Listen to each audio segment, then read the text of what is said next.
Congratulations, you have found the Lambcast, the official podcast of the large association of movie blogs, also known as the Lamb. The Lamb is the largest collective of online movie blogs and podcasts with 2,000 members and counting. Every week on the Lambcast, various members of the Lamb community get together to talk about our favorite subject, movies. So bookmark the Lamb and follow us on social media. Be sure to join us each week to hear a lively discussion of films and movie-related talk from our members. Join the flock at largeassmovieblogs.com.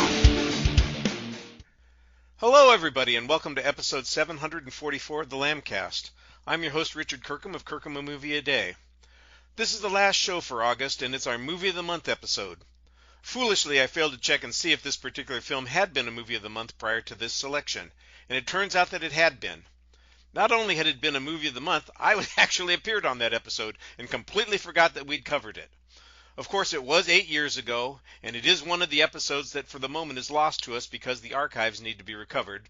So I'm going to look at this as an opportunity to simply replace and update our discussion. Before we hit the button to take the elevator all the way to the top in the promenade room, let's meet the other guests who are joining us in the Flaming Glass Tower. Whenever I'm stuck for enough guests, I lean on my pool of faithful lambs, and they frequently come through for me. And one of those sheep who always returns to the corral when I need him is James Wilson from Blogging by Cinemalite. Thanks, James. Sheep it? You bet. Sheep is appropriate. The humidity is high here, and my coffee is scalding hot. That's the way you want the coffee to be. Matthew Simpson of the Awesome Friday podcast and assorted other projects on the internets has basically taken up residence in our Movie of the Month queue. He's returning to us again for the August episode. Welcome back, Matthew. Thank you for having me. It's my favorite show to be on. And the winner of this month's poll selecting the Movie of the Month is Dave Anderson from Free Kittens Movie Guide. Dave is the champion of the film, and he'll get to host the discussion in just a moment. Well, thanks for having me. I'm looking forward to talking about this one. My friends, this is a 50-year-old movie, so if you were hoping to listen to this episode without spoilers, you're out of luck. As far as I'm concerned, there's no spoiler wall up, and everything's open and fair game for the discussion. It's 1974 disaster film, and it was the highest-grossing film of that year. It was nominated for multiple Academy Awards, including Best Picture. And after our discussion, we'll talk about the exit question of the week. But for now, I'm going to turn the show over to this week's host, Dave Anderson. Dave, did you leave a cigarette burning? That's no cigarette. Okay, well, here we go. I chose this. I nominated this for Movie of the Month for two reasons. The first one, not to date myself, but I saw this the year it was released. This was the first quote-unquote adult movie that piqued my interest when I was 11 years old, one that didn't have Disney or Godzilla as part of its title. And I still remember the TV spots for it, all the fire and destruction and big stars, although at the time I didn't know who a lot of them were. And the voiceover bragging that it took 2 studios and $14 million to get made, which was a ton of money back then. Everything about the movie just seemed really huge, and it looked more like a thrill ride than the kind of grown-up drama my parents would watch. And regarding my parents, they had absolutely no interest in seeing this. So it was also the first PG-rated movie I watched in a theater without them. So they dropped me and my 9-year-old sister off, and I left the theater 2 hours and 45 minutes later, just completely blown away. For me, it had everything. It had eye-popping special effects, amazing stunts, suspense, and the types of grisly deaths you don't usually see in a Disney movie.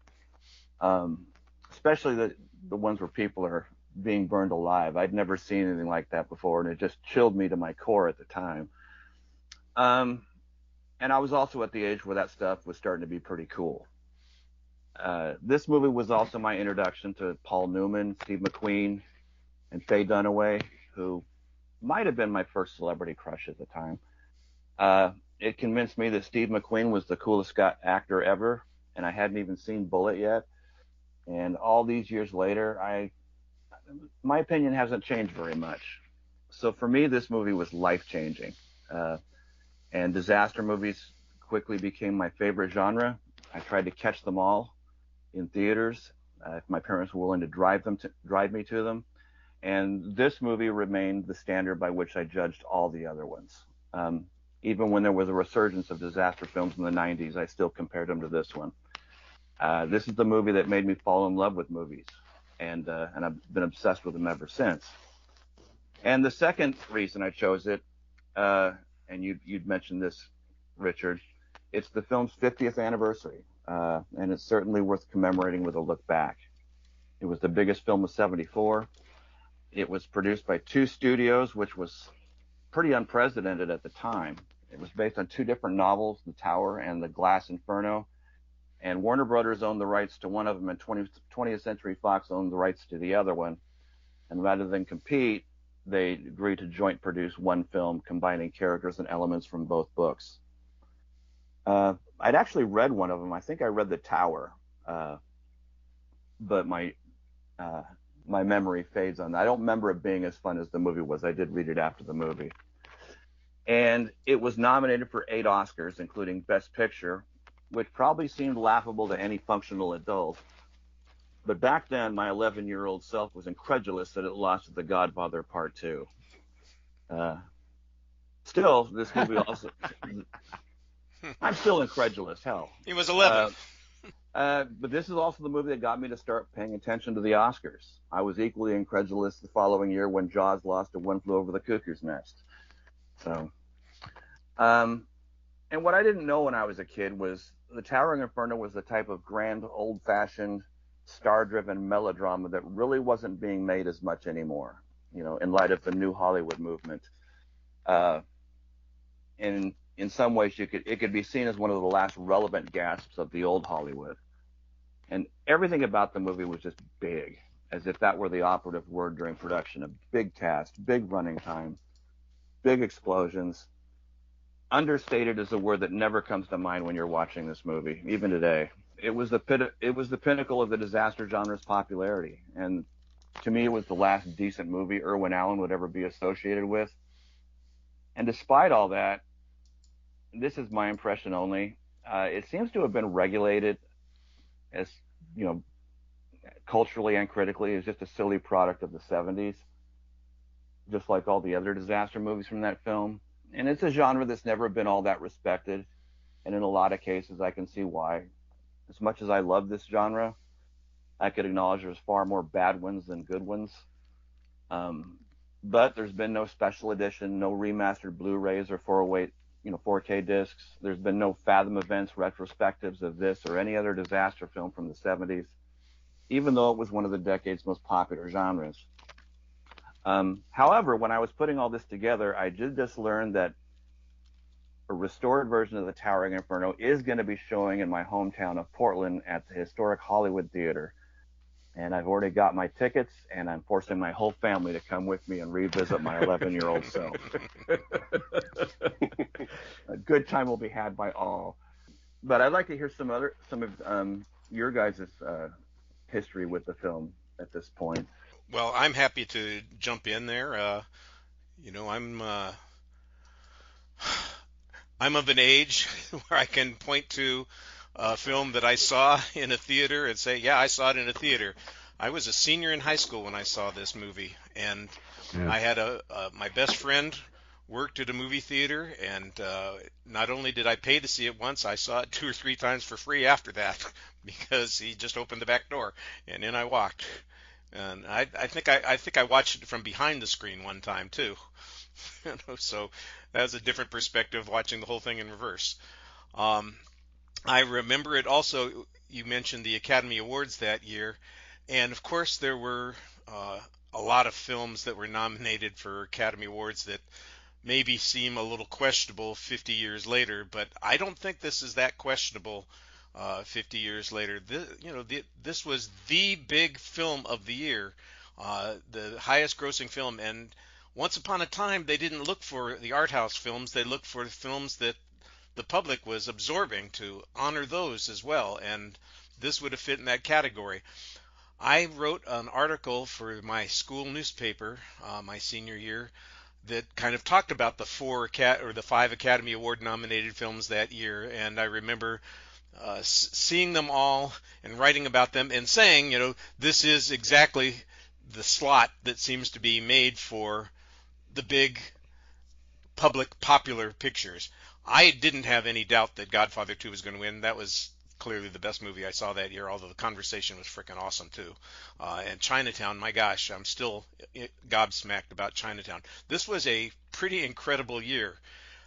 And when I think back on the movie, I think maybe one of the reasons that it's not getting the honors, the recognition that Dave certainly thinks it deserves, but I'm going to agree with him, is that I think people have the wrong memory of this film. I think they think of it as being kind of cheesy and done in a low rent way, despite the fact that they spent $14 million making it back in 1973-74. When I watched this film, and I watched it just yesterday, I was pretty impressed with how good it looked, how effective the special effects were. The only thing that's a little problematic for me are some of the fire effects coming from the floor rather than the ceilings, but they had plenty of ceiling shots too. I know that in an actual fire, it's probably likely to look quite a bit different, but that was actual fire on the set. This was not CGI imagery. This is not some computer filling in the fires. Those people were on the set with fire. It was hot. It was dangerous. I watched one of the featurettes on my Blu-ray copy of the Towering Inferno, and they showed the setup, the behind-the-scenes scene when they're doing explosions on the top floor in the promenade room. And holy criminy, the actors were on the set when the explosions were going off, and some of the debris flying through the air is coming towards the actors. This was not a low-rent experience at all. This was a well-crafted piece of cinema that was designed to entertain and thrill people, and it did what it was supposed to do. And despite the fact that it's maybe kind of fallen by the wayside when it comes to thinking of disaster films, it's also star-studded and powered, and I forgot how good Steve McQueen is in the movie. And he literally steals the movie from everybody because he planned it that way. When I read about this movie and think about how he kind of maneuvered himself into the position that he did, I just smile a little bit to myself and say, yeah, that's the kind of guy he was. Well, what did you think, James? I saw it in the theater as well, and it's well, let's put it this way. Over the years, it's my enthusiasm for the movie has gone down to a dull smolder, just because the fire is burned out. The fire has burned out. It's you can't look at it and not be impressed, just because it had the two biggest box office draws of the time in it. You had two studios. It had two directors, one of which was actually quite good, John Gillerman, who managed to eke out enough of the drama out of the talking scenes.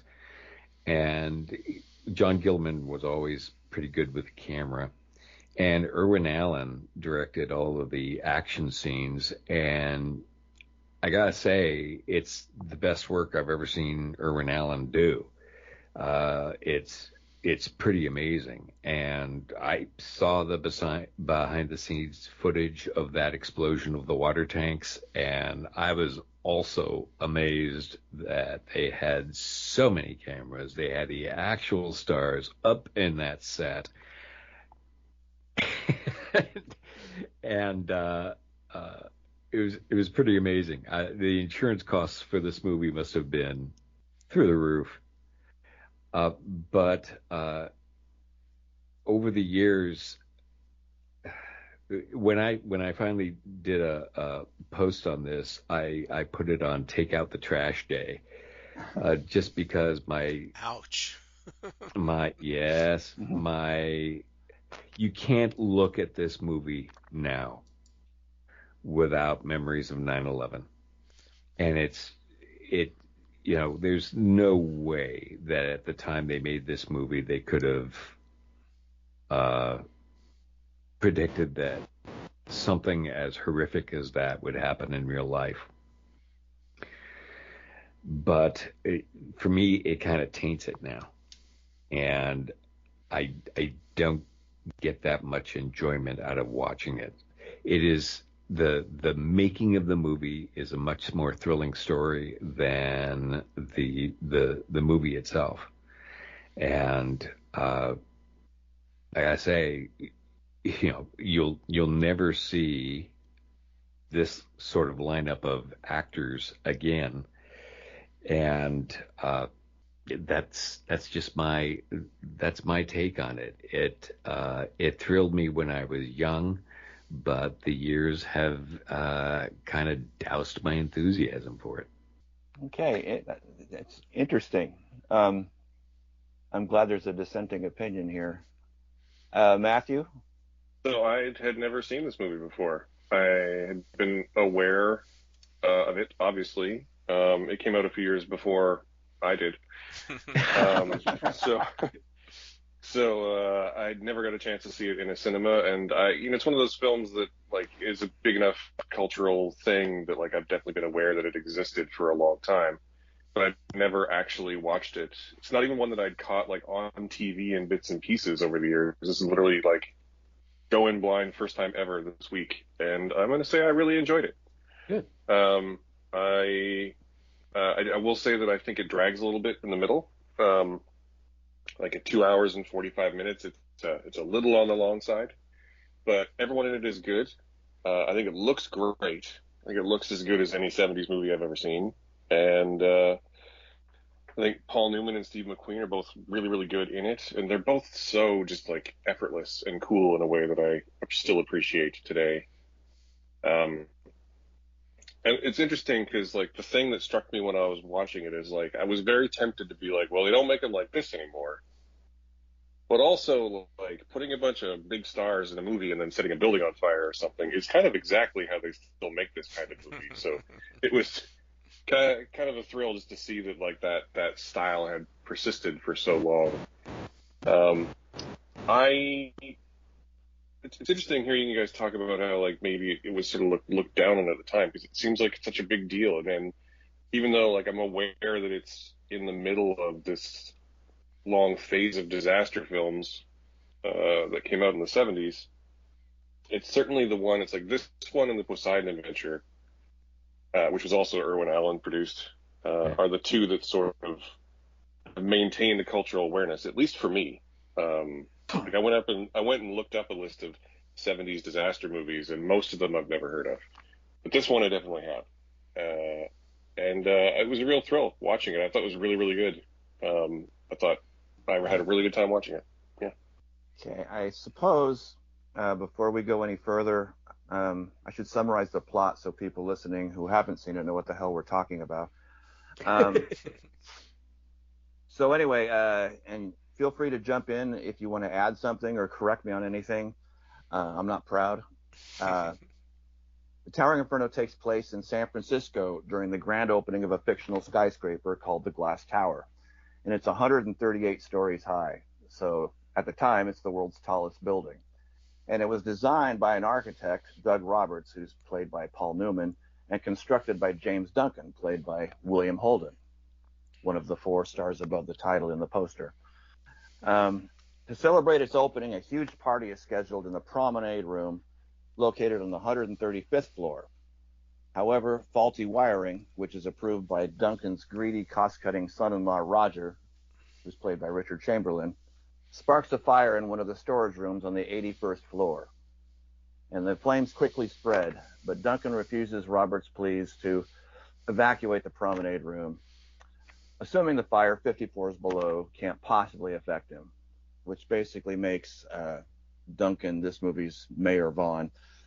Yes. Only after no-nonsense Fire Chief O'Halloran, which is played by Steve McQueen, orders an evacuation does Duncan grudgingly agree to comply. But of course, by this time, it's too late. Not only is it extremely difficult to fight a fire that high up, The sprinklers and elevators stop working, and several explosions take out the stairs. So there's 300 partygoers and most of the supporting cast trapped up on the 135th floor with only the scenic elevator, which runs outside the building, as a possible means of evacuation. But even that plan goes fatally awry, and in a scene that really terrified me as a child, but looks a bit silly today. But it takes that elevator out of commission. Another desperate effort tries to involve using something called a breeches buoy, which runs from the promenade room to the building across the street in hopes of rescuing people one at a time.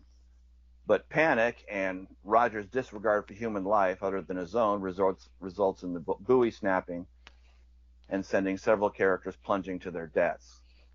There's also a helicopter rescue that's attempted on the roof, but the high winds cause the chopper to crash and explode while trying to land.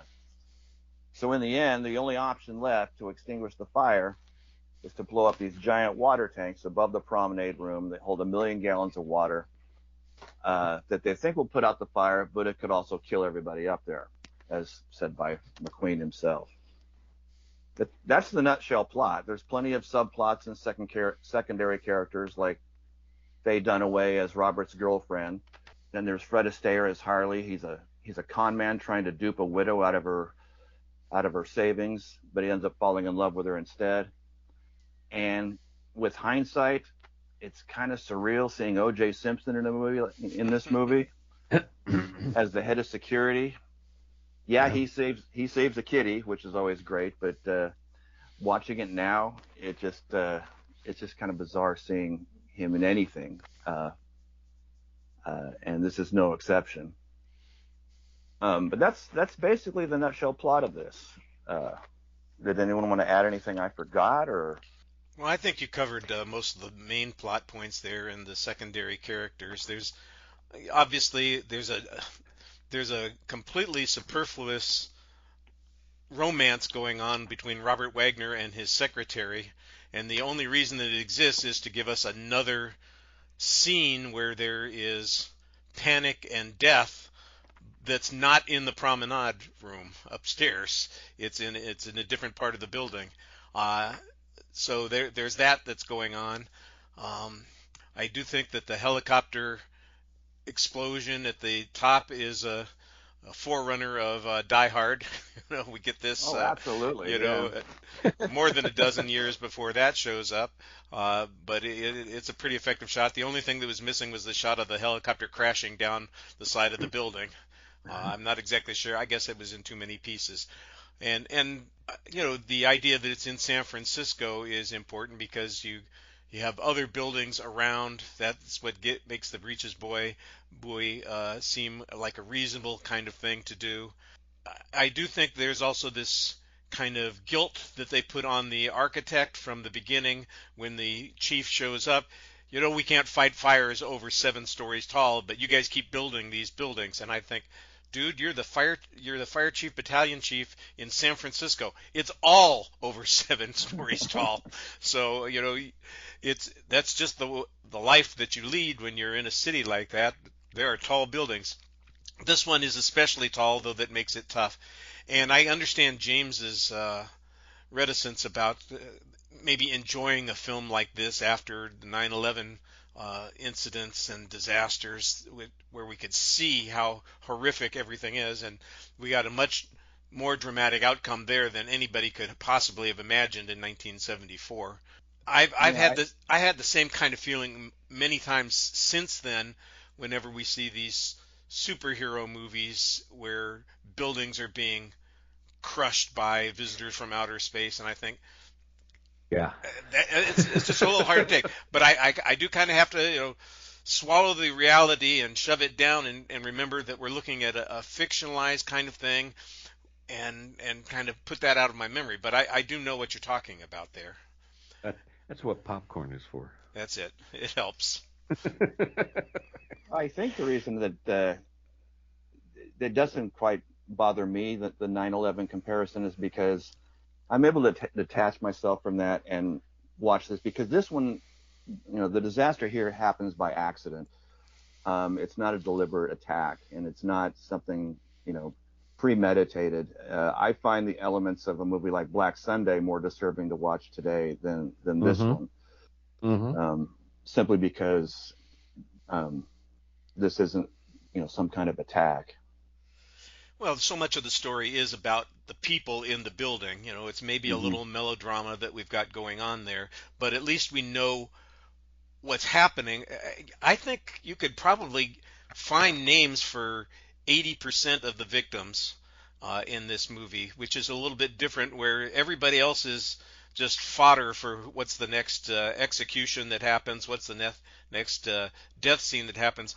I mean, we see the senator die, we see the mayor go off the side of the wall. We're watching a couple that was romantically involved die. We see a lady that we've become sympathetic with, and it becomes an object of affection for one of the most nostalgic and sentimental stars in the film. Basically, drop off the side of the building and bounce off as she's going down. Yeah. That scene shocked the hell out of me when I was 11 years old. It's especially the bouncing. Yeah. And the screaming just suddenly came out of retirement, man.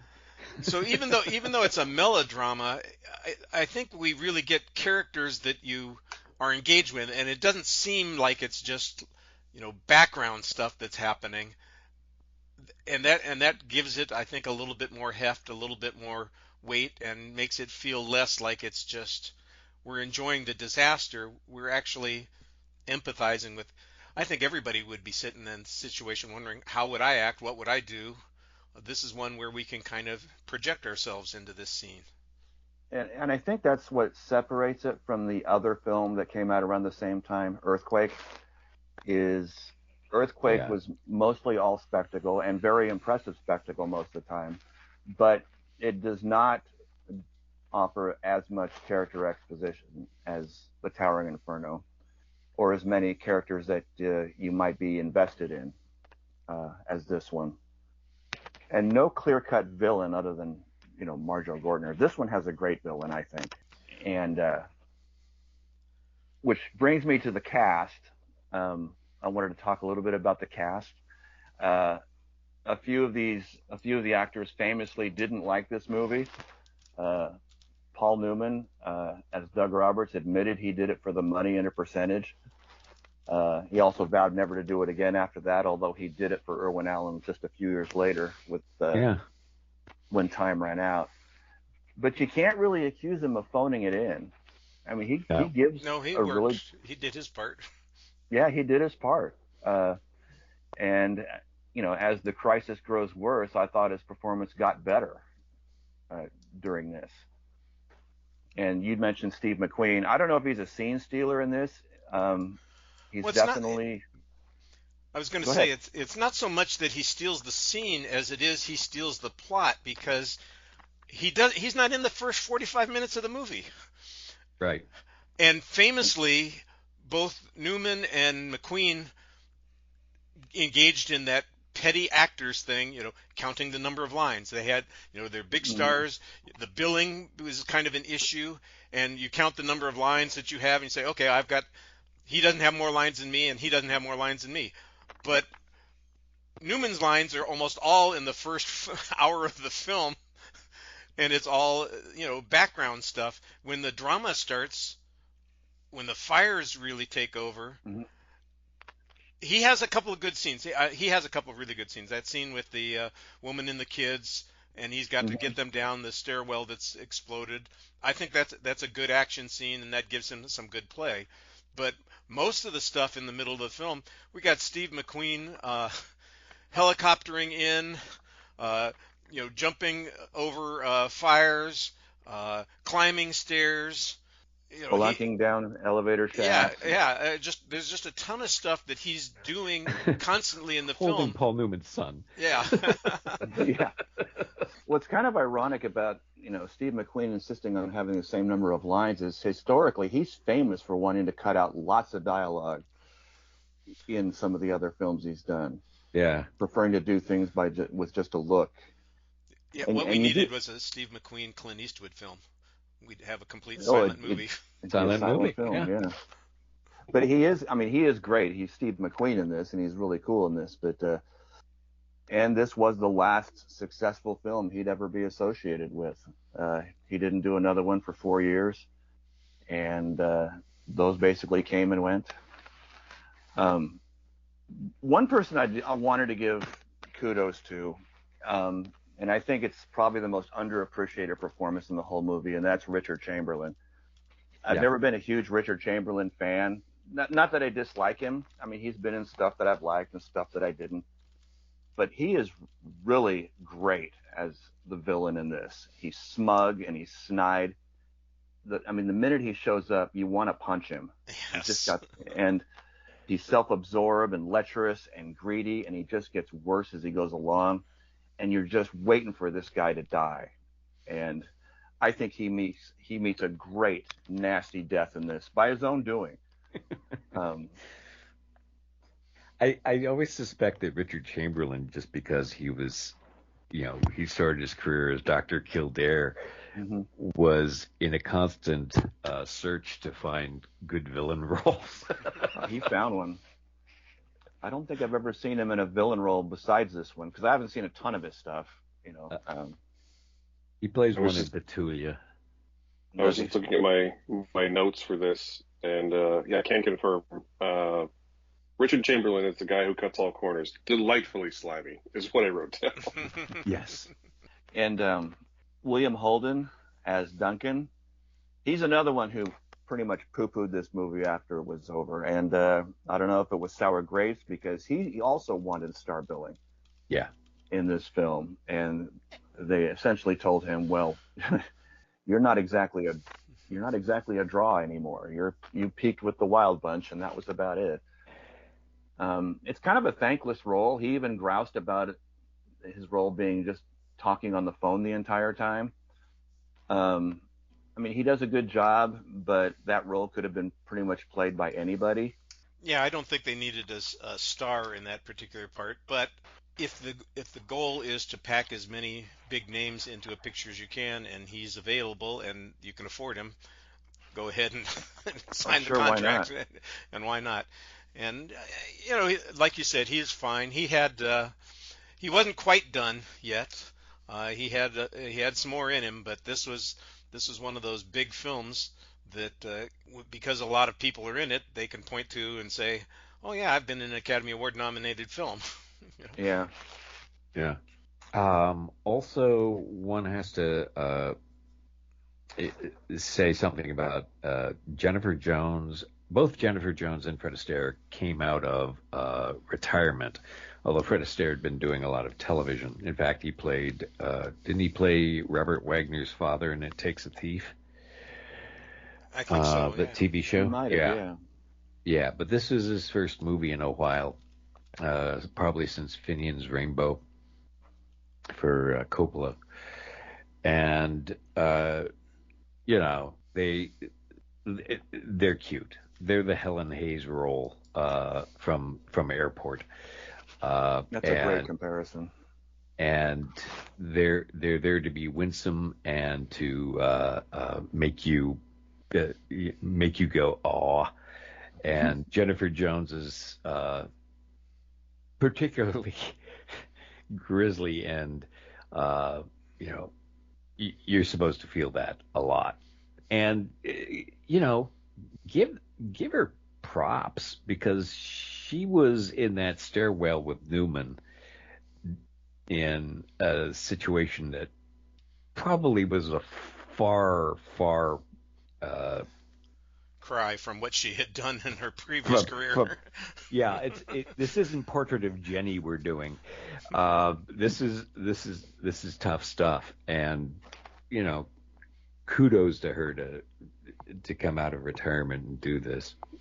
And two other people that I thought were particularly good in this movie were Robert Wagner and Susan Flannery as the two illicit lovers who chose the wrong apartment to have a tryst in. And kudos to Robert Wagner's stuntmen for running through what just looks like a holocaust of a burning room. And they shot it in slow motion. And that's a long scene. I mean, that scene of the stuntman is. I could be remembering this wrong. I think at one time that was the longest anyone ever was set on fire on camera. Yeah. Because it's an uncut shot. And the other thing, and Susan Flannery is basically in a shirt. Yeah.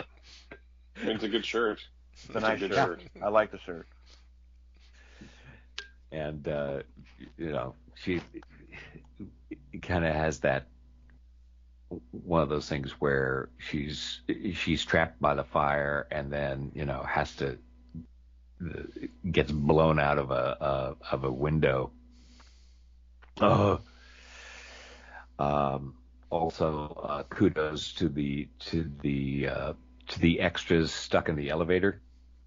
That was a scene that particularly horrified me when I saw the movie in the theater.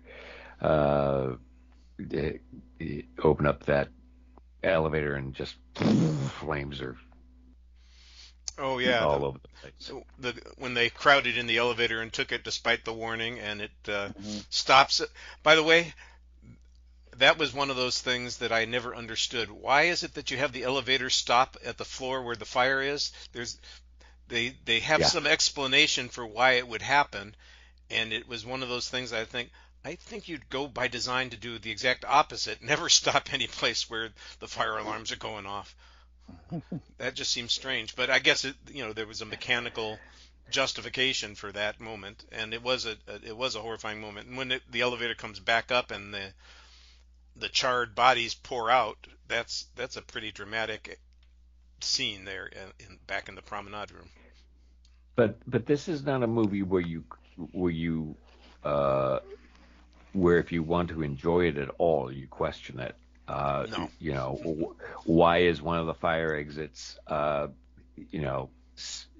blocked because of a full-blown pile of concrete that, evidently somebody spilled a couple of bags of concrete there, and water mixed with it, and I don't know, that would have been interesting. Also, the water tanks on top of a 168-story building, it would work on a brownstone in New York that was like 5 stories high, but that makes it a little top-heavy in San Francisco, especially when you're building on a fault line for an earthquake.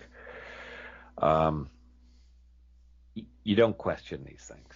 Yeah, you definitely have to leave your scrutiny at the door on numerous occasions. The one that always bothered me is when the glass elevator is rocked by an explosion and it's coming off its track, and then Steve McQueen orders a chopper to drop him onto the top of the elevator so he can get it loose. And why the helicopter planes just don't start slicing into the side of the building while he's lowering Steve McQueen onto the elevator is lost on me, unless they just did a pendulum thing that I didn't know about. Yeah. But yeah, you're not expected to question this stuff, and for the most part, I still don't. It's too fun to not to overanalyze the film on its plausibilities. And you mentioned. Go ahead. I made one joke in my post about the fact that, well, we probably know where the fire started because O.J. Simpson has an electrical panel that looks like it came from the sea view from Voyage to the Bottom of the Sea, and that thing always sparked. It probably did come from the sea view. That was an Irwin Allen film. Yeah.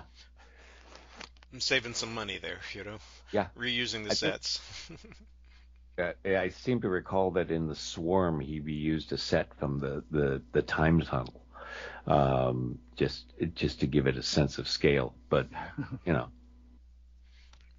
The Swarm. There's another movie of the month for you. Richard Chamberlain was in that too, and I seem to recall him saying a line that says, I don't really want to be here. And they don't elaborate on that. I came here reluctantly. Okay. Yes. And why? I just came here reluctantly. Yeah, he's in the movie, for about 5 total minutes of that? Well, everyone's in that movie for about 5 minutes before they die. Yes. But I do love that one, too. It has its moments. You mentioned Fred Astaire. He was given an Oscar nomination for this, for his Helen Hayes role. And Helen Hayes was nominated, too, and she won. She won for hers. He didn't. Yeah, she won for hers. It was nice seeing him in that film, and he does give a really sympathetic performance. And I have to admit, even today, the scene at the end where he's looking for Lisa, Jennifer Jones, with her cat, and O.J. Simpson basically says, "Well, here's her cat," and then walks off. That is kind of a sweet moment. That kind of, especially when I was young, that kind of got to me. And he did a good job of conveying that sudden loss. Yeah. And you can believe Fred Astaire as a con man. Yeah. Because he's just a charming presence. Yeah, I was going to say that, so I've seen Fred Astaire in a lot of things, but I've never seen him play a role quite like this before, and I thought he was kind of perfectly cast as the con man, as a sympathetic con man. And I really, he was actually one of the highlights of the film for me. I'm a big William Holden fan, I'm a big Paul Newman fan, but, seeing Fred Astaire show up in this and just be once again, the word that comes to mind is effortlessly charming. Yeah. And just, even though it's a bit schmaltzy when, toward the end of the film, when they fall in love despite him admitting that he's trying to con her out of all of her money. I really enjoyed both of them the whole way through. And I'm just going to echo also that when she falls out of the elevator and bounces off the building, I found that very shocking. Cruel. Very cruel, yeah. My big thing with this film is that it in terms of the effects, that leads me to this film does a really good job of making you believe the building is really tall, which sounds like a really dumb thing to say about a movie about a tall building on fire. But every time someone falls, it's horrific. When Susan Blakely jumps out Flannery. the window, Flannery, Yeah. Susan Flannery jumps out the window on fire, or when all the scenes where Paul Newman is dangling over a bottomless elevator shaft, terrifying. All of that's terrifying to me. It does a really good job of reminding you of this, of using its setting really, really well. There were 2 or 3 shots that reminded me of the Death Star, where they are looking way down this chamber that goes on and on for hundreds of stories, and they've got to cross it. I think that's that sequence with Steve McQueen and the other firefighter when they rappel down. When they first look at it, it's oh yeah, that's the same shot that Alec Guinness had when he's on the Death Star looking down. That's another scene that's also echoed in Die Hard. Yeah. Yes. Yeah, it's not a movie you want to watch if you're afraid of heights. Yeah, Paul Newman should have just run at it and bounced off the side and down to the floor below. I always loved that shot. You gotta have really strong fingers for that. Yeah. Another aspect of this film that doesn't get a lot of mention, at least from what I've seen, is John Williams' score. Oh gosh, yeah. I think it's one of his more underappreciated scores. He did score a lot of disaster films during that time, The Poseidon Adventure and Earthquake. But to me, this one had elements of that would sound like they're kind of like a precursor to some of his more iconic scores later on, particularly his action-based ones like Star Wars and Indiana Jones. With hindsight, you can see you can see bits of those other scores start to emerge in this one. It's not immediately memorable like Jaws or Star Wars or Close Encounters, but it is a rousing score. The opening is practically celebratory. It's pretty amazing, and it's just basically over the credits and a shot of a helicopter flying into San Francisco. but it has so much energy and so much verve to it. It's thrilling. Yeah, it gets you prepared to see something big. It gets you excited. Yeah, it's Hollywood premiere music, which is I don't remember him doing that often, but he really does it well. And the other thing is that he has one of those the touch that I appreciated was at the end he almost has this contemplative theme for the shots of the tower smoking in the background. Mm-hmm. That kind of remind you of that the ending music from Jaws, where that's not celebratory in any way that everybody got out of it, but is contemplative and not quite mournful, but judiciously solemn. Well, it's a good thing Jay didn't make this show because his least favorite thing to talk about on anything is the score. He says the movie must not be very good if you're talking about the music, and I'm just going, no, the score is worth talking about. He'd be bitching about it though right now. You're not supposed to notice the music. And the since we're talking about music, we will mention the song which did win the Academy Award for Best Original Song that year, which was like a back-to-back win for. She didn't write the song, Maureen McGovern, because she sang the song in Poseidon Adventure the previous year and they won the Academy Award for that. So she seemed like she was a totem for them. Yes. It was The Morning After, and then We May Never Love Like This Again. I don't know if she ever sang another hit song at all. I haven't looked it up, but those were two big hits in the 70s, and I remember them being ubiquitous on the radio. Yes. Well, at least she got to sing on screen in this one. Yes. Yes. I don't remember this being as big a hit. The Morning After did chart, so good. Yeah, this one wasn't as big of a hit. The Morning After, I knew the song long before I knew its association with the Poseidon Adventure. But yeah, I don't remember ever hearing this one on the radio. Yeah. I do want to take an aside and talk about one aspect of the ad campaign. The original one sheet, the poster. Oh gosh. Yes. Oh yes. I have it on my wall actually, and it's still one of my favorite one sheets I've ever seen. But the story behind that, you touched on it a little bit. The legendary pissing contest over top billing.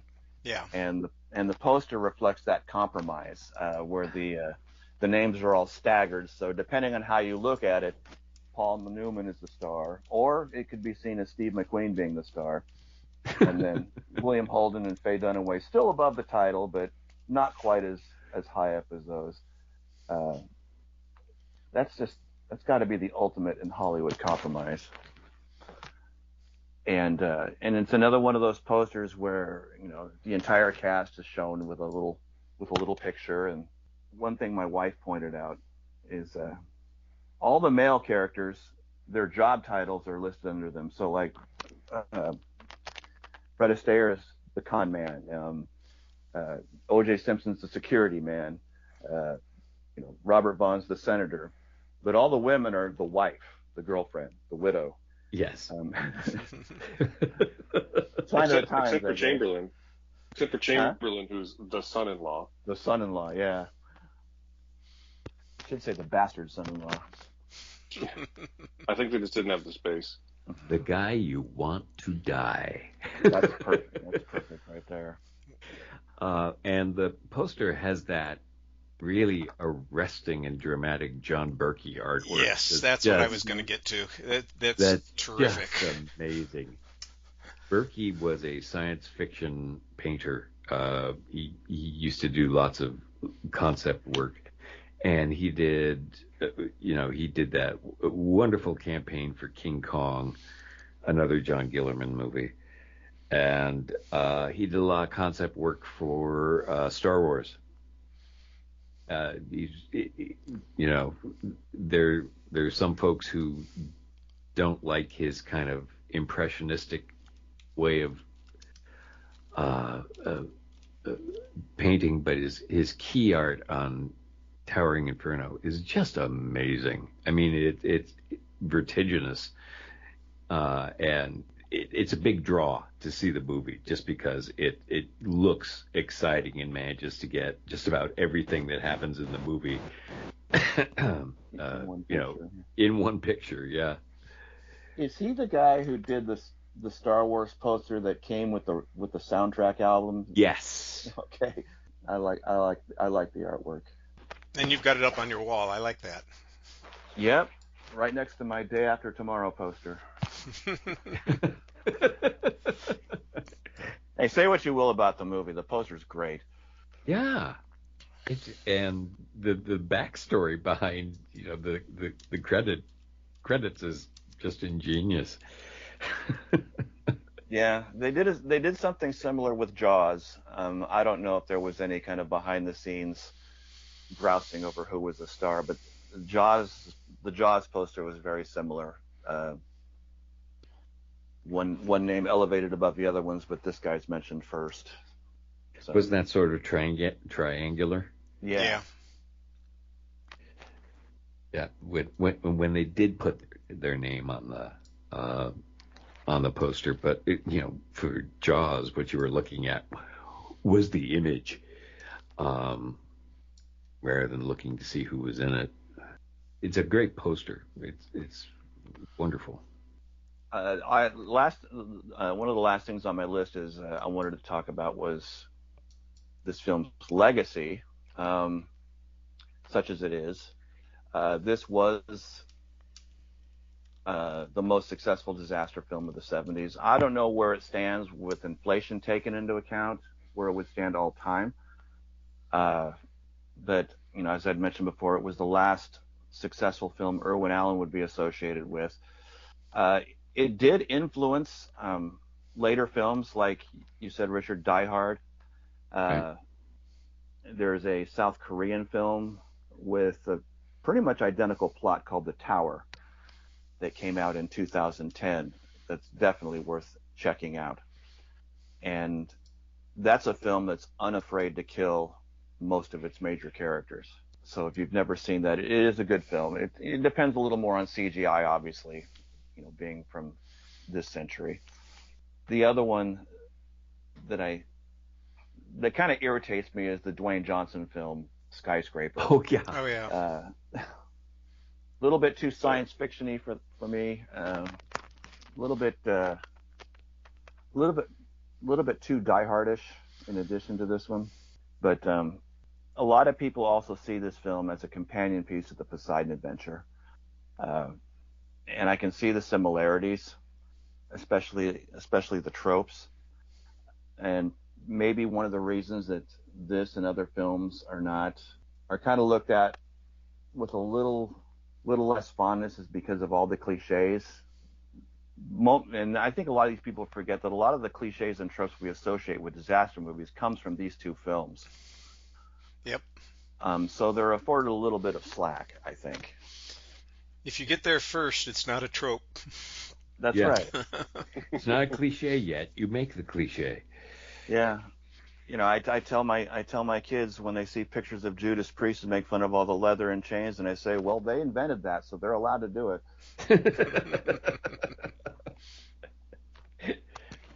But anyway, it was an event film. There's a reason that it became the #1 box office champion of that year. It's truly a spectacle, and one of those amazing achievements in movie making and marketing and pre-production studio wrangling. Yeah, in Portland, it opened exclusively at one theater because back then, the important films came to one or two theaters, and you had to go out of your way to see them. Yes. And so, movies were a bigger deal. They don't, it wasn't like we show up at our multiplex now and dare the movie to entertain us. And it played in Portland for about a year, at one place, and I think I saw it 3 or 4 times in there, and then another couple of times at the the second run theaters. Yeah, I played at the Cinerama here in Seattle. Oh, you're from Seattle. Yeah. Is the Cinerama still open? Yes, it's owned by the Seattle International Film Festival now. The Paul Allen family sold it, and the SIF owns it now. I haven't checked listings lately to see what it's doing, but it's still up and running. I visited that place years ago. There's nothing like that in Portland, but that's a great theater. It is. I lived near Portland for a while, and there were an awful lot of great theaters down there that I just loved going to. It suddenly dawned on me that the whole cast here is from the Northwest. Really? Oh, really? I didn't know that. Yeah, I'm in Vancouver, Oh, Washington or Canada? Canada. Ah, great. well, so Richard, you made us all get up early. I did. Sorry about that. We are recording a half hour earlier than usual. So anyway, to sum up, I don't know if you guys do this. I have a personal top 100 list that I frequently change from time to time, and move movies up and down as my tastes change. And The Towering Inferno is no longer number 1, but it is number 26 on my personal top 100, and that's after 50 years of movie going. Nice. Pretty respectable. It's no Godfather 2. Where's I'm not Godfather 2 in your list? It's Since number you harbor 3. such. It's number 3 on Oh my wow. list. Okay. But at the time, Wait, what's number 1 on your list? Jaws. There's a man after my own heart. There you go. Always Jaws. Even films that aren't really from the same genre. Is it Jaws great? Is it life changing? Did it make me feel like I felt when I watched Jaws? So Jaws is its own kind of disaster movie. So yeah, it is. Don't despoil the genre just because it can make great art. Certainly for the city of Amity, it was a disaster. Yes.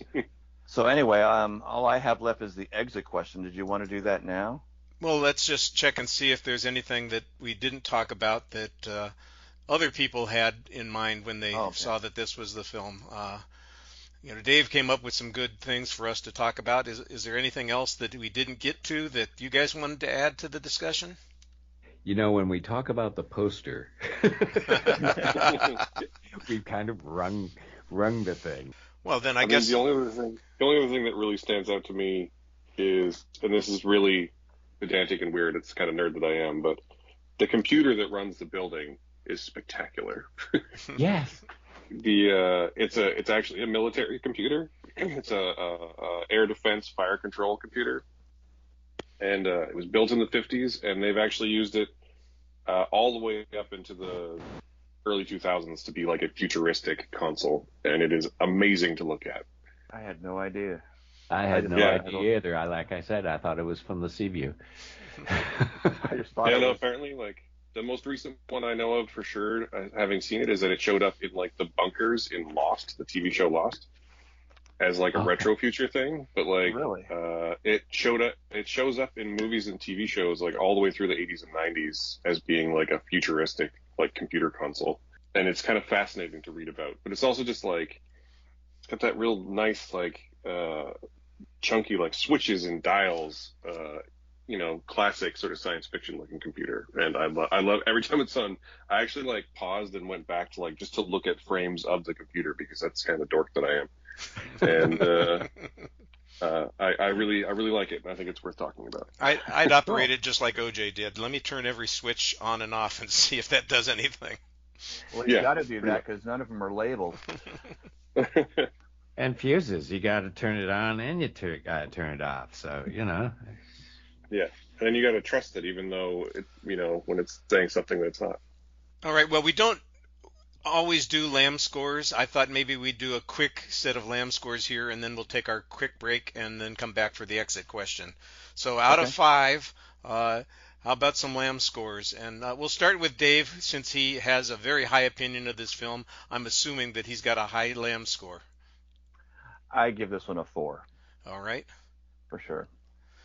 And James, you've moderated your opinion over the years. I'm sure it's Yes. down from a 4. So where would it end up being? I'd say 2.5, Oh, which covers Paul Newman, Steve McQueen, and Faye Dunaway. okay. The stars help you give it an extra half a star. Is that it? Yes. Matthew, how about you? You want to give us some Lamb scores? Yeah, it's a solid 4 out of 5 for me. Yeah, and you know what? When I was thinking about the film before, I was saying, oh, that's probably a 3. But as I watched it yesterday, I said, this is much better than I remember, so I'm going to go with a 4 as well. Good. Well, thank you, I Dave, for think- the discussion. We'll get to your question Yeah. in just a minute, but first we're going to take a quick break to hear from a fellow Lamb Podcasting Network show. Hi, I'm Lisa Leahy, and I'm the host of Pictures and Conversations, a rabbit hole book club. Each month on the 20th, I'm joined by a group of fellow book lovers, and we discuss a book in our typically nerdy fashion. As we continue to not talk about the book that we're not supposed to talk about. Anyway, I admittedly too, I'm totally weird about the way I read things. Sometimes I just completely devour books, and I'm usually reading 3 or 4 at the same time. So I just pick up whatever strikes my mood. I have something I read before I go to bed, and I read murder mysteries before bed. But I liked it good enough. Like, no, does it go super deep into developing these characters? Definitely not. Is it Harry Potter for adults? Absolutely No. not. Anyway, you can find Pictures and Conversations, a rabbit hole book club podcast, anywhere you get your podcasts or on our home website, rabbitholepodcasts.com. We're back, and it's time for our exit question of the week. Dave came up with this question. I think it's pretty relevant given the size of the cast in this particular film. We had lots of opportunities. Dave, do you want to remind us of what your question was? Yeah. Question is, choose a member of the cast of the Towering Inferno.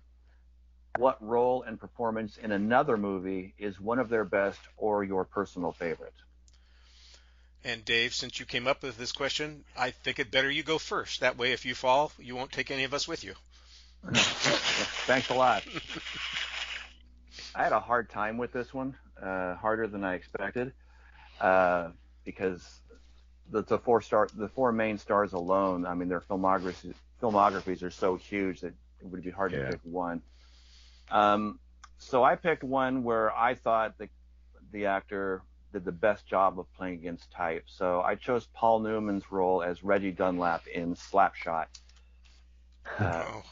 Which he did about 2 years later, and he's the captain of this semi-pro hockey team that's going down the tubes, and they start winning once they start playing dirty. And it was just a shocking revelation to see this actor from classic, the classic Hollywood era, known for all these, incredible roles he's done in other films, and this sex symbol playing this down on his luck, foul-mouthed, sleazy hockey player who's just, one step away from being forced to retire and with nothing in his future. And it was just a wonderful performance. I mean, part of the reason Slapshot is so enjoyable is because we're seeing Paul Newman unlike anything he's ever done before. Well, I think that's an excellent choice. Slapshot is, you were talking about lists before. I do have a list of my 10 favorite sports movies, and Slapshot is the number 1 film on that. Everything else is, hard. It's hardly made the list. Slapshot is at the top. It's the pinnacle, and Paul Newman is one of the reasons that it's such a great movie. And I like that choice. It's kind of a little bit out of left field there. James, what have you got? Who did you pick on, and what was the movie that you wanted to draw our attention to? There isn't one movie, but I wanted to look at Faye Dunaway. I mean, she's given the thankless role of the fiance in this movie, but Towering Inferno was right in the middle of the sweet spot of her career. She had started out as basically from Bonnie and Clyde and the Thomas Crown Affair, where she was not looked on as a as a good actress, but rather as a great beauty. And she kind of didn't catch on too well for a while, but then starting with movies like Oklahoma Crude, and then The Three Musketeers, and then Chinatown, and then The Four Musketeers, along with The Three Musketeers, right up to The Towering Inferno, 3 Days of the Condor, and Network. That is the sweet spot of her career. She was really good in all of those movies, and even iconic in those movies. After Network, her performances became a little bit more neurotic and seemed to be going for the fences. But ever so often, she will surprise you with just how good she is. I always remember seeing her turn up inexplicably as on the TV series Columbo, and being really impressed with how good she was in that. So Faye Dunaway, right at the point where she was just as good as she could possibly be. That is definitely the sweet spot of her career. I mean, Chinatown was this same year, so yeah. And she was fantastic in that. And like you said, a couple of years later, she actually won the award for Network. And I think you can see, I don't want to say a drop off, but definitely a difference in the kinds of roles that she had and the way she was performing in them after that. You know, The Champ and Mommy Dearest are not exactly the kinds of things that you list on your resume as the movies that you want to be remembered for. Yeah. Or The Eyes of Laura Marsh. That one's okay, but that's mostly because it's a genre film, not just because she's in it. Yeah. Oh, you see that movie? I saw that movie not too long ago, and I just thought, man, this is a weird flick. I like the theme song. Yeah, well, they put it right at the beginning for absolutely no reason, other than that Barbra Streisand sang it. Yep. All right, Matthew, which performer did you choose? So I, as it turns out, even though his career was, I don't know about over, but certainly waning by the time I was, around, I'm a big William Holden fan. And yeah. I'm going to mention a film that's already been mentioned, in that I think that Network is one of the seminal films of the 1970s. And I think he's really, really, really good in it as sort of network head turned ex-network head who's sort of fighting against this new version of television that is happening in the film. And I cannot get enough of Network. It's a film that, whenever anyone says, like, what's an old film I should check out, my first response is basically always, well, have you seen Network? It's wonderfully performed and really well conceived, and today seems shockingly prescient. It's hard for me. It's hard for me to think of Network as being an old film, since I see it every day happening in front of me. Yeah, right. Like, it's watching that film with someone who hasn't seen it before is a real experience, like a real eye-opening experience, I think. Because the people who made Network clearly saw the media landscape we live in today coming from a mile away. And but yeah, William Holden is in it, and he has one of the more important roles, not the biggest role. Like, I don't mean big like large, I mean big like not the biggest performance. That would be Peter Finch. But one of the more important roles is the sort of more reserved, old school, like, this is going to bad places, warning character. And he's wonderful in it. He's wonderful in a wonderful film. And I hope that if you haven't seen Network, anyone who's listening, if you haven't seen Network, is a film that should be at the top of your watch list, according to me. Well, you should be submitting it as a movie of the month in the future. Yeah. I probably will. Excellent. William Holden, I can't remember a bad performance by him.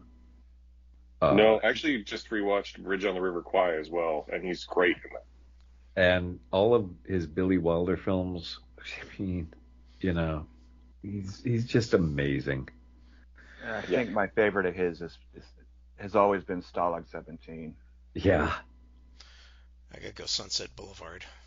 Yeah. It's just he's one So of those many to classic choose. actors, and I remember when he died, and I remember hearing jokes about it. That people need to buy a William Holden drinking helmet.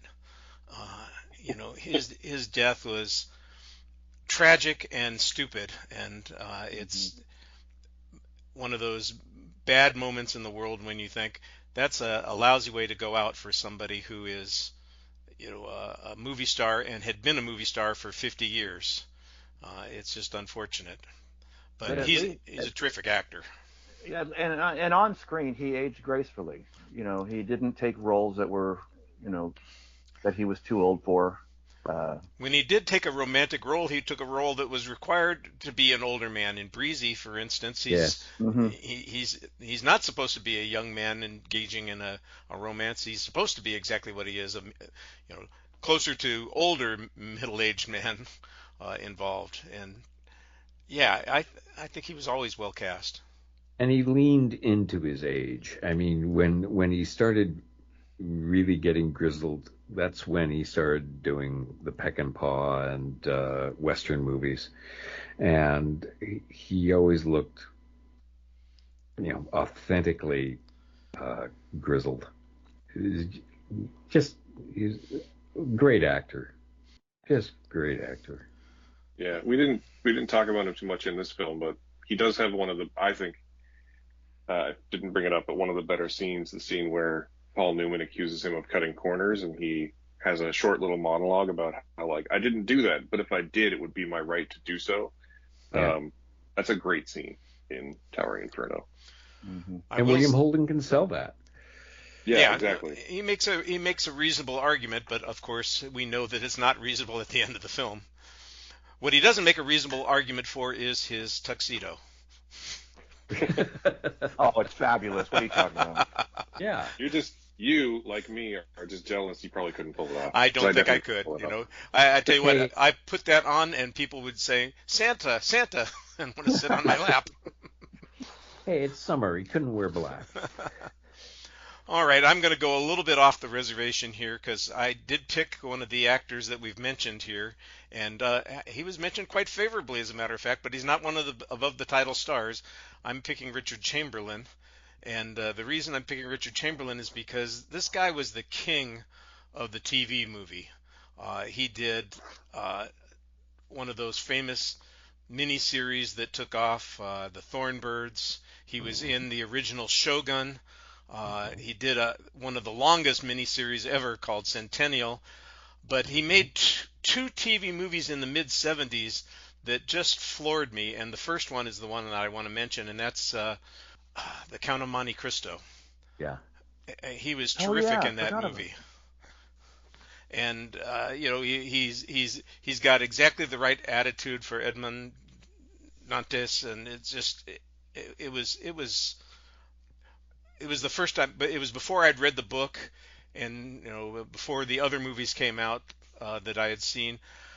He did also The Man in the Iron Mask, I think, a year or two after that, and so they were terrific films. They're swashbuckler kinds of films, and I'm a huge fan of that genre, so it probably sucked me in that way. But that's kind of where I knew him from, those kinds of movies, and I knew Dr. Kildare as a kid. I didn't watch it because it was really made for adults, and I was not an adult in the 60s. I was still just a kid, and so I didn't care about those things. But boy, watching swordplay in the mid-'70s, that was right up my alley. And he was, he's a good-looking guy. He's got a lot of flair. You put on that mustache and goatee, and he looks sharp. He looks like the kind of guy that you'd represent in a 18th century revenge story. I thought it was terrific. And that reminds me, he was also in the Richard Lester Three Musketeers film. Yes, he was. I've forgotten about that. Richard, do you know if the Count of Monte Cristo is streaming anywhere or available on video? Or that's an excellent I know question. I've seen it. I know I've seen it, but probably not since I was a kid. It's on Tubi, it says. It's on Tubi? Good deal. Tubi's a good place to look for those kinds of things because they usually show up there. There are some TV movies that we'll probably never see again, But if there is one that you want to dig into, that's a good place to go looking for them, because that's exactly the kind of programming that they have available to them. Well, before we are finished for the day, I want to give all of our guests a chance to share with us things that they want to share with us. So, Dave, you were the guest host today. We're going to let you start first. What have you got to promote on your sites? Okay, my site, Free Kittens Movie Guide. I am currently periodically posting essays on disaster films, classic ones from the 70s, potentially to be part of a book that I'm working on about the entire genre, starting in the silent era. Good to have ambition. Let's hope that it comes through. Yeah, we'll see. Matthew, how about something that you want people to see? Yeah, I work as a freelance critic, so the easiest place to find all my work is just at my personal portfolio website, which is stretched.ca. And then I'm also the host of the Awesome Friday podcast, where we review 2 new movies each week. And you can find that anywhere you can find podcasts. What are the last 2 movies that you guys did? Last week we did Twisters, and now that you've asked me, my brain has gone blank. I do that deliberately just to prove that I'm not the only one that it happens to. That's why we write these things, so we can get them out of our minds and move on. Yeah, exactly. It was Twisters and Alien Romulus, There which we both of us, there's 2 of us, and we both liked both of them. Although one more than the other, and you'll have to listen to find out which. That's the way to promote. Good for you. James, I know you never have anything that you want to promote, but could you promote the thing that you don't want to promote right now? No. No, I took a break this week because really there weren't any new movies, but I've been stockpiling my drafts and working on those in the background. I didn't write anything last week except for a Take Out the Trash a review of The Green Slime from 1968, which is not the greatest movie in the world, and I hope I made the case that it wasn't. It's got the greatest theme song, though. Yes, it does. That theme song, but you have to sit through the movie in order to get to it. I should have just fast-forwarded. The second best science fiction movie from MGM from 1968.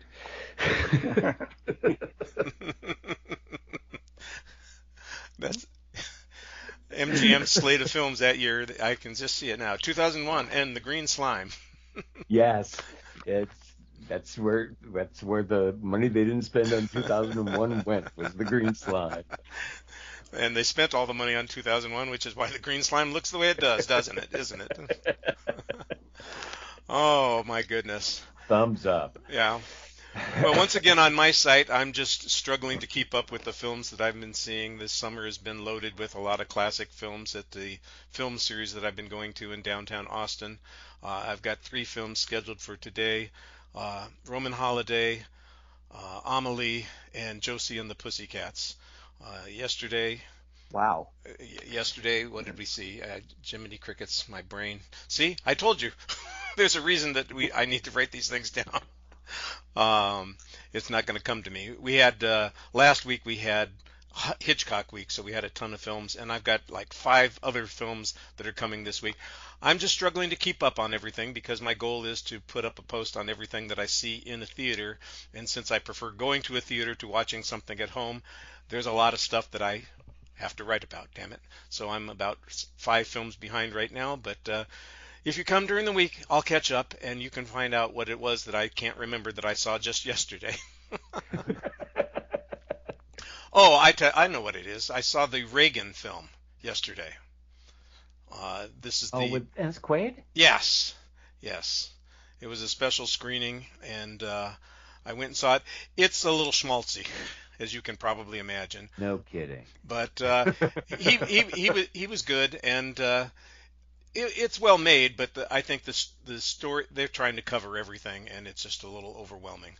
They needed somebody to do the screenplay that took inspiration from maybe Spielberg's Lincoln, where they picked a particular situation or element in Reagan's life and made that the focus of the film instead of trying to cover him from start to finish, which means that everything was exhaustive and not very deep.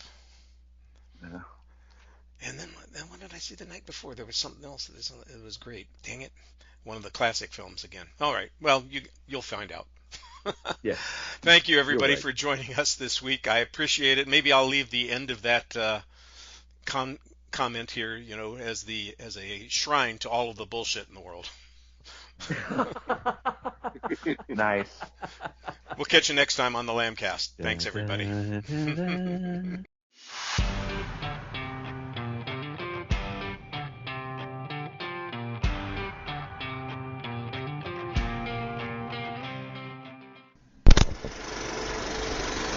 You've been listening to the Lambcast. If you have an idea for a show or would like to join us on the Lambcast, contact us at largeassmovieblogs.com. Find us on Facebook, just search for Lambcast, or on X, formerly Twitter, at Lambcast. And you can find us on YouTube as well. The Lamb site can be found at largeassmovieblogs.com. We'd also love it if you would leave a review on iTunes.